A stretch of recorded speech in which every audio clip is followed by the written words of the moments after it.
Dear student, जब भी किसी कंपनी को पैसों की जरूरत पड़ती है, फंड की जरूरत पड़ती है, वो क्या करता है ना, पब्लिक में शेयर इशू करती है। शेयर करने इशू करने से उनके शेयर होल्डर्स बढ़ते हैं, मतलब प्रॉफिट का हिस्सा बांटना पड़ता है। तो कभी कभी कंपनी चाहती है कि प्रॉफिट का हिस्सा नहीं बढ़ाना है, हमें अपने शेयर होल्डर्स नहीं बढ़ाने हैं, लेकिन फंड चाहिए। और फंड किसी बैंक से लोन लेकर भी नहीं लेना चाहते हैं, तो उनके पास एक और रास्ता होता है जहां पब्लिक से वो फंड ले सकते हैं, बदले में शेयर देने की जरूरत नहीं है। तो उसको एज ए बोरोइंग बोलते हैं, एज ए डेब्ट बोलते हैं, मतलब पब्लिक से कर्जा लेना। लेकिन इसका फायदा क्या है? अगर किसी बैंक से लोन लेती है कंपनी, तब क्या होता है ना, किसी एक ही बैंक का पूरा बैंक वाले इंटरफेयर करने लगते हैं, क्यों ले रहे हो, ये ले रहे हो, वो ले रहे हो, ऐसा वैसा तमाम। लेकिन अगर पब्लिक से अगर वो लोन लेते हैं तो कोई एक पब्लिक पैसा नहीं देती है, शेयर की तरह बहुत सारे पब्लिक, बहुत सारे लोग कंपनी के उस डिवेंचर को परचेज करते हैं। इसका मतलब कंपनी के द्वारा पब्लिक से लोन लेने की जो प्रोसेस है, उसमें जो सर्टिफिकेट होता है, जिसको वहां पर शेयर बोला जाता है, यहाँ बोला जाता है डिवेंचर। तो कंपनी डिवेंचर इश्यू करती है, और डिवेंचर इश्यू करने से कंपनी के पास पैसे आ जाते हैं। डिवेंचर की सबसे बड़ी खासियत ये है कि डिवेंचर रिडीमेबल होता है, एक फिक्स टाइम के बाद उसको वापस कर दिया जाता है। जैसे लोन, डिवेंचर एक टाइप का लॉन्ग टर्म लोन है। Debenture is a type of long term borrowing.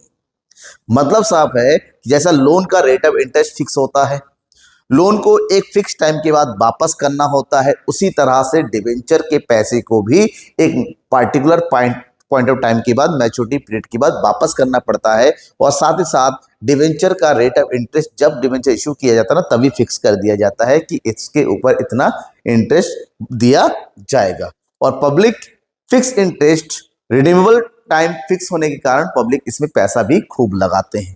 तो डिवेंचर क्या होता है, डिवेंचर को इश्यू कैसे किया जाता है, कौन कौन से कंडीशंस है, डिवेंचर और शेयर के बीच में क्या डिफरेंस है, इन्हीं सब चीजों के बारे में आज बात करेंगे। और साथ ही साथ एक इलस्ट्रेशन क्वेश्चन को भी सॉल्व करेंगे, इलस्ट्रेशन क्वेश्चन नंबर 1। चलिए सबसे पहले इंट्रोडक्शन कर लेते हैं कि डिवेंचर क्या होता है। डिवेंचर जो वर्ड है वो बना है इससे, एक लैटिन वर्ड है जिसका मतलब होता है डिवेर, जिसका मतलब होता है उधार लेना, टू बारो। और टू बारो मतलब यहां पर डिवेंचर को इशू किया जाता है किसके बीच में, पब्लिक के बीच में। यहां पर किसी पर्टिकुलर इंस्टीट्यूट या पब्लिक या पर्टिकुलर बैंक से नहीं, पब्लिक से उधार लिया जाता है। और पब्लिक, बहुत सारे लोग थोड़े थोड़े पैसे लगाते हैं, इसकी कंपनी के पास प्रॉपर पैसा भी आ जाती है। इसको यूं कहें कि debenture is a long term borrowings which is as written instrument acknowledgement of debt under the common seal of the company। ये एक डिवेंचर एक तरह का बोरोइंग होता है, जहां पर कंपनी प्रॉपर वे में एक इंस्ट्रूमेंट लिख के देती है कि हम इतना डिवेंचर इश्यू कर रहे हैं, इतना रेट ऑफ इंटरेस्ट है, इस टाइम के बाद वापस किया जाएगा, पूरा प्रॉपर सर्टिफिकेट होता है इसका। तो इसका मतलब ये हुआ कि बेसिक जो पॉइंट है, सबसे पहली बात है कि उसमें कॉन्ट्रैक्ट ऑफ रिपेमेंट होता है कि डिवेंचर को कब वापस कर दिया जाएगा, क्योंकि डिवेंचर लोन होता है, हमेशा आपके पास नहीं रह सकता, आपको एक टाइम के बाद वापस करना ही पड़ेगा। उसका जो पीरियड होता है वापस करने का, वो भी फिक्स होता है। और साथ ही साथ सबसे इंपॉर्टेंट, डिवेंचर का इंटरेस्ट भी फिक्स रेट पे होता है, रेट ऑफ इंटरेस्ट फिक्स होता है पहले से। नॉर्मली जब भी डिवेंचर लिखा जाता है, इस तरह लिखा जाएगा डिवेंचर, और उसके आगे 1% लिखा जाता है इस तरह से। तो डिवेंचर के आगे जो भी परसेंटेज लगा रहता है, वही डिवेंचर का रेट ऑफ इंटरेस्ट होता है। मतलब आगे जाके जब भी इंटरेस्ट दिया जाएगा, इसी रेट ऑफ इंटरेस्ट पर दिया जाएगा। समझ में आ गया? अब कंपनी के पास पैसे फंड लेने की पब्लिक से दो रास्ते हो गए, एक हो गया शेयर, एक हो गया डिवेंचर। शेयर इश्यू करने से क्या बढ़ता है, शेयर होल्डर्स बढ़ते हैं, कंपनी के जो मेंबर्स बढ़ते हैं। लेकिन डिवेंचर इश्यू करने से कंपनी का कर्जा बढ़ता है। हालांकि एग्जाम में इन दोनों के बीच का डिफरेंस भी पूछा जाता है, तो आपको इन दोनों के बीच का डिफरेंस क्लियर पता होना चाहिए। और डिफरेंस एग्जाम में आता है बेस के साथ, आपको बेसिस भी पता होना चाहिए। सबसे पहला है ओनरशिप।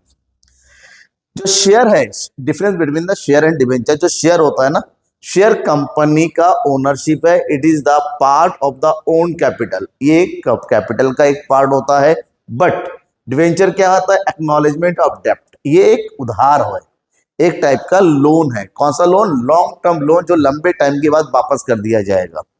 रिटर्न, शेयर के बदले में शेयर होल्डर्स को डिविडेंड दिया जाता है, और डिविडेंड डिपेंड करता है कि कंपनी का प्रॉफिट कितना है। प्रॉफिट नहीं हुआ तो कोई डिविडेंड नहीं मिलेगा, प्रॉफिट बहुत ज्यादा हो गया तो डिविडेंड भी बढ़ जाएगा। But the return of debenture is interest, और इंटरेस्ट जो होता है पहले से ही प्री फिक्स कर लिया जाता है, मतलब पहले से तय किया जाता है कि इतना रेट ऑफ इंटरेस्ट दिया। प्रॉफिट चाहे कितना भी हो, चाहे ज्यादा हो चाहे कम हो चाहे ना हो, उसका रेट ऑफ इंटरेस्ट क्या होता है, फिक्स होता है, उसको चेंज नहीं करते हैं। रीपेमेंट, शेयर का रीपेमेंट कंपनी के लाइफ टाइम में तो नहीं किया जाता है। कंपनी जब बाइंड अप होता है, खत्म होता है, तब उसको वापस कर सकते हैं अगर पैसा बचा तो। बट डिवेंचर का रीपेबल एक फिक्स टाइम के बाद, एक एक्सपायरी टाइम होता है, एक मैच्योरिटी डेट होता है, उसके बाद करना पड़ता है। शेयर को कंपनी में वोटिंग देने का राइट होता है, वोटिंग राइट होता है पब्लिक मीटिंग में, but they has no voting right. Share is not secured by any charge, share secure नहीं होता है, यहाँ पर रिस्क होता है, यहाँ पर कोई भी कोलेटरल नहीं दिया जाता है, बस डिवेंचर सिक्योर्ड होता है, इसके पीछे प्रॉपर फिक्स एसेट्स या फिर कोई दूसरा इंस्ट्रूमेंट रखा जाता है। दैट शेयर को कन्वर्ट नहीं किया जा सकता डिवेंचर में, बट डिवेंचर को शेयर में कन्वर्ट किया जा सकता है। ये कुछ बेसिक डिफरेंस है, आपको याद रखना है, क्योंकि एग्जाम में ये डिफरेंस बहुत ज्यादा पूछा जाता है। इसके आगे हम जाते हैं तो यहाँ पर पता करना पड़ेगा टाइप्स ऑफ डिवेंचर, कितने कितने टाइप्स होते हैं। जब डिवेंचर इशू किया जाता है ना, तभी प्रॉपर बता दिया जाता है कि किस टाइप का डिवेंचर है। तो डिवेंचर के टाइप को कई कैटेगरी में बांटा गया है। सबसे पहली कैटेगरी है point of view of security, security के बेस में, क्योंकि डिवेंचर को जैसा कि मैंने अभी कहा डिवेंचर सिक्योर्ड होता है, और डिवेंचर जब भी इशू किया जाता है कंपनी क्या करती है, डिवेंचर के पीछे कोई ना कोई सिक्योरिटी दे देती है। तो सिक्योरिटी के बेस पे दो टाइप के डिवेंचर होता है, एक होता है सिक्योर डिवेंचर, एक होता है अनसिक्योर डिवेंचर।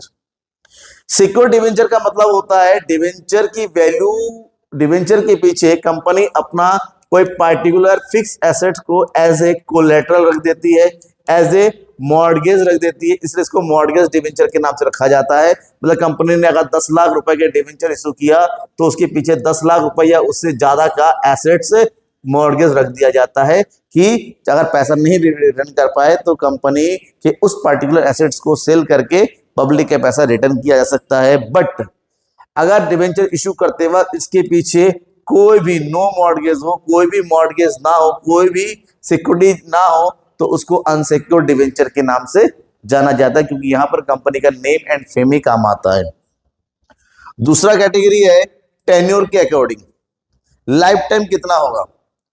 एक फिक्स टाइम के बाद डिवेंचर को अगर वापस किया जाता है 2, 4 साल, 5 साल, 10 साल, 15 साल, जब भी उसका पीरियड ऑफ रिडीमेबल टाइम, यानी कि उसका पीरियड अगर फिक्स हो जाता है कि इतने टाइम के बाद वापस किया जाएगा, तो उसको रिडीमेबल डिवेंचर कहते हैं। जहां पर कोई भी स्पेसिफाइड पीरियड नहीं होता है, रिटर्न तो किया जाएगा, लेकिन कंपनी ये नहीं बताती है कि डिवेंचर को वापस कब किया जाएगा, तो एज ए डिवेंचर्स को हम इररिडीमेबल डिवेंचर के नाम से जानते हैं। आगे बढ़ते हैं, from the point of view of convertibility. जैसा कि थोड़ी देर पहले मैंने डिफरेंस बताया था कि डिवेंचर्स को शेयर में कन्वर्ट किया जा सकता है, लेकिन क्या सारे डिवेंचर को कन्वर्ट किया जा सकता है, ऐसा नहीं है।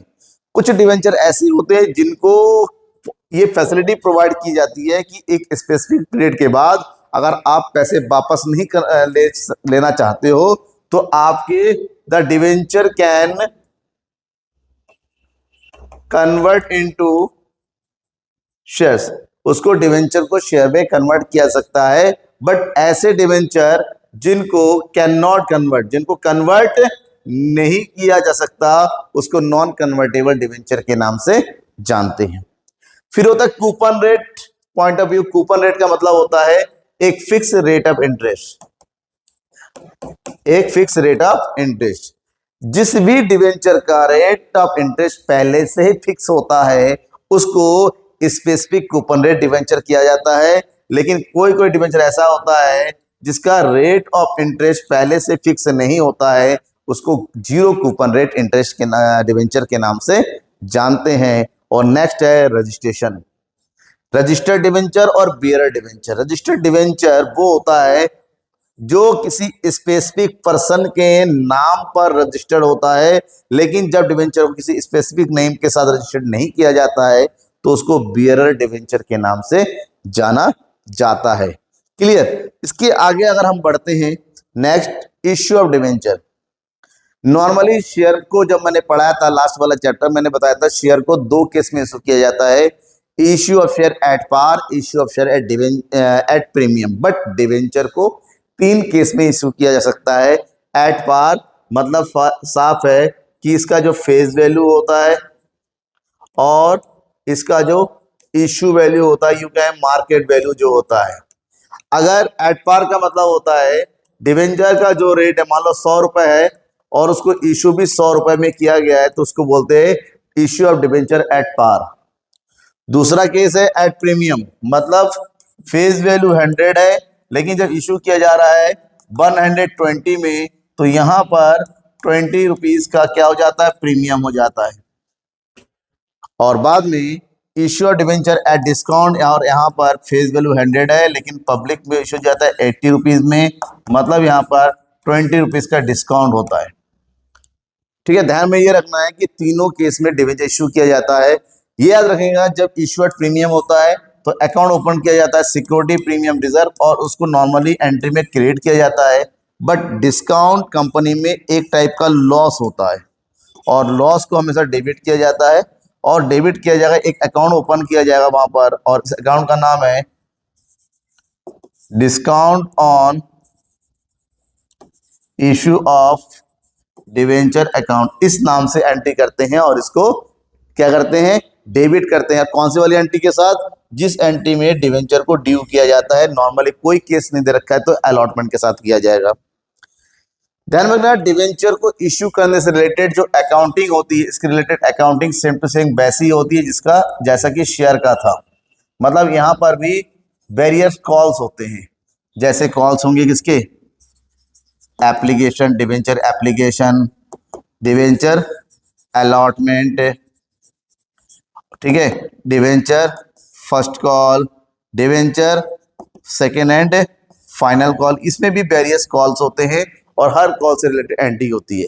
सेम टू सेम डिक्टो शेयर है। सबसे पहले एंट्री होती है बैंक की और यहां एंट्री करेंगे bank account debit to debenture application account, और उसके बाद दूसरी एंट्री करेंगे ट्रांसफर करने की, debenture application account debit to debentures account. यहां पर शेयर कैपिटल की जगह डिवेंचर्स अकाउंट लिखा जाता है। तीसरी एंट्री में अलॉटमेंट को ड्यू करने की एंट्री करेंगे। क्या एंट्री करेंगे, debenture allotment account debit to debentures account, और उसके बाद वाली एंट्री में अलॉटमेंट का पैसा रिसीव करेंगे bank account debit to debenture allotment account. उसके बाद फर्स्ट कॉल का ड्यू करेंगे, रिसीव करेंगे, फिर फाइनल कॉल का ड्यू करेंगे, रिसीव करेंगे, एज इट इज शेयर की तरह। इसलिए ये वाला चैप्टर अगर आपने शेयर को अच्छे से समझ लिया तो बहुत ही इजी हो जाता है कि सारा कॉन्सेप्ट शेयर का है। इसमें भी एरियर होगा, इसमें भी आपका एडवांस होगा, ठीक है, इसमें भी अंडर सब्सक्रिप्शन भी है, इसमें ओवर सब्सक्रिप्शन भी है, प्रीमियम तो आपने देख ही लिया वो भी है, ठीक है। तो यहां पर ही होगा। उसके बाद डिवेंचर एक टाइप का लॉन्ग टर्म बोरोइंग होता है, तो उसी हिसाब से इसको बैलेंस शीट में भी शो करना होता है। चलिए एक क्वेश्चन को करके दिखाते हैं कि किस तरह से ये बैलेंस शीट में शो होता है। यहां पर आपका एग्जांपल नंबर 1 दे रखा है कि ABC लिमिटेड इश्यू 10,000 12%। देखिए डिवेंचर के आगे परसेंट लिखा होता है। फिलहाल हमें नॉर्मल इश्यू करते वक्त इस 12% का कोई काम नहीं है, ये बस उसका नेम है। तो जहां जहां डिवेंचर लिखेंगे वहां वहां आपको 12% साथ में लिखना होगा। समझ में आ गई बात।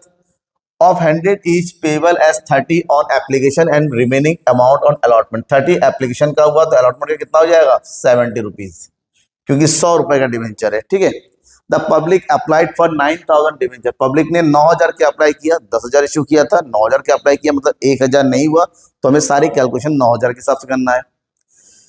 All the were fully allotted, all the relevant receive, सारा का सारा पैसा मिल भी गया है। हमसे कहा गया जनरल एंट्री कीजिए एंड साथ ही साथ हमसे क्या गया है, इस इंफॉर्मेशन को बैलेंस शीट में भी शो कीजिए। 2 कॉल है, एप्लीकेशन एंड अलॉटमेंट, 4 एंट्री करेंगे फिर बैलेंस शीट तैयार करेंगे।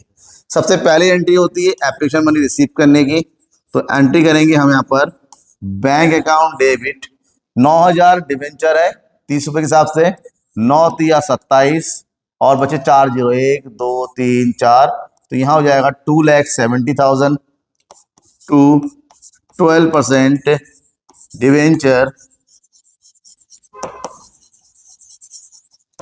Application account 2,70,000। डन हो गया। ठीक, आगे बढ़ते हैं, इसको ट्रांसफर कर देंगे डिवेंचर्स अकाउंट में। 12% debenture application account debit 2,70,000 to 12% debentures account.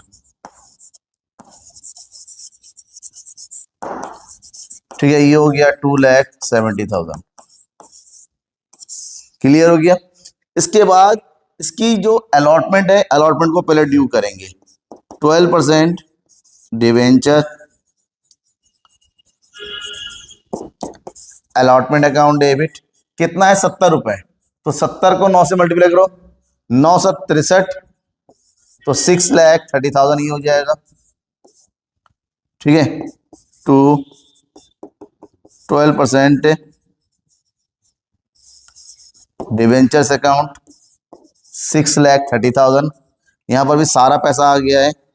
फिर एंट्री करेंगे रिसीव करने की, bank account debit 6,30,000 to 12% debenture allotment account कितना, 6,30,000। That's clear. ठीक है, समझ में आ गया।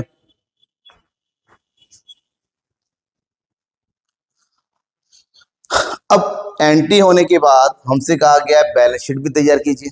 और आपको पता होना चाहिए कि जब भी बैलेंस शीट तैयार करते हैं, कैलकुलेशन को शो करने के हमें साथ साथ नोट्स टू अकाउंट भी तैयार करना पड़ता है। चलिए फिलहाल यहाँ पर छोटा सा बैलेंस शीट बनेगा, बट बैलेंस शीट में क्या शो करना ये नहीं कहा गया, तो हम पूरा बैलेंस शीट बनाना पड़ेगा एसेट्स और लायबिलिटी के साथ। खैर वो भी ज्यादा बड़ा नहीं होता, क्योंकि हमारे पास केवल एक ही आइटम शो करने के लिए, वो है डिवेंचर्स। बैलेंस शीट ध्यान में रखना, जो इन्फॉर्मेशन हमारे पास दे रखा है केवल उसी को शो करना है। तो फालतू की आइटम्स को लिखने की कोई जरूरत नहीं है। हमारे पास केवल डिवेंचर है, जो कि आइटम है किसका, नॉन करेंट लायबिलिटी का। तो उसको हम शो करेंगे इस तरह से। यहां लिखो आप पर्टिकुलर, यहां आ जाएगा हमारा नोट नंबर, और ये है सबसे पहले फर्स्ट यहां पर लिखो equity and liability, equity and liabilities. पहला हेडिंग होता है शेयर होल्डर फंड, लेकिन शेयर का कोई लेना देना नहीं है, यहाँ पर शेयर है नहीं, तो डायरेक्ट हम क्या लेंगे, नॉन करेंट लायबिलिटीज। और नॉन करेंट लायबिलिटीज में हमारा हेडिंग बनता है first long term borrowing, long term borrowing. ठीक है, कितना पैसा आएगा उसकी कैलकुलेशन करने के लिए हमें नोट टू अकाउंट बनाना पड़ेगा। फिर उसको यहाँ पर छोड़ देंगे। इतना जब होगा तो इसको यहाँ पर टोटल करने के, क्योंकि दूसरा आइटम कोई है नहीं यहाँ पर। उसके बाद हम आएंगे अपने सेकेंड पॉइंट पे, वो है हमारे पास एसेट्स। और एसेट्स के नाम पे हमारे पास क्या आएगा, यहाँ पर करंट एसेट्स, करंट एसेट्स। और करंट एसेट्स में हमारे पास सब हेडिंग हो जाएगा cash and cash equivalent, cash and cash equivalent. ठीक है, अब यहाँ पर कितना पैसा आएगा वो देखना है। इसको देखने के लिए हमें यहाँ पर तैयार करना पड़ेगा notes to account, notes to accounts. ठीक है, हम एक ही चीज निकालो केवल, क्या चीज, long term borrowing, long term borrowing. और लॉन्ग टर्म बोरोइंग के लिए देखेंगे कितना डिवेंचर का पैसा हमारे पास आया। 9,000 डिवेंचर्स के लिए अप्लाई किया और 9,000 पूरे आए। 9,000 12% debenture at the rate of ₹100। तो कितना आ जाएगा यहाँ पर टोटल अमाउंट, यहाँ पर जाएगा टोटल अमाउंट 9 लाख। ठीक है, कोई डिडक्शन नहीं, कुछ और नहीं। तो इस 9 लाख को उठा के यहाँ पर लॉन्ग टर्म बोरोइंग के आगे लिख दो, और फिर इसका टोटल कर देंगे 9 लाख यहाँ पर। ठीक है, तो जितना डिवेंचर का आया उतना ही कैश भी आया है। सेम अमाउंट कैश में भी लिख दो यहाँ पर 9 लाख, और ये भी हमारा हो जाएगा 9 लाख। और ये क्वेश्चन हमारा कंप्लीट हो गया। ठीक है, इसी तरह से शॉर्ट क्वेश्चन बनता है, इसी तरह और सिंपल क्वेश्चन बनते हैं। आपको ज्यादा प्रॉब्लम लेने की, दिमाग में ज्यादा जोर डालने की जरूरत नहीं है। फिर क्या करना है, समझना है। डाउट होता है तो तुरंत कमेंट बॉक्स में कमेंट कर दीजिए। दिमाग में किसी तरह का डाउट नहीं रखना है। डाउट कहाँ रखना है, कमेंट बॉक्स में, ताकि मैं पढ़ सकूं और आपके डाउट को क्लियर कर सकूं। तब तक थैंक यू एंड बाय।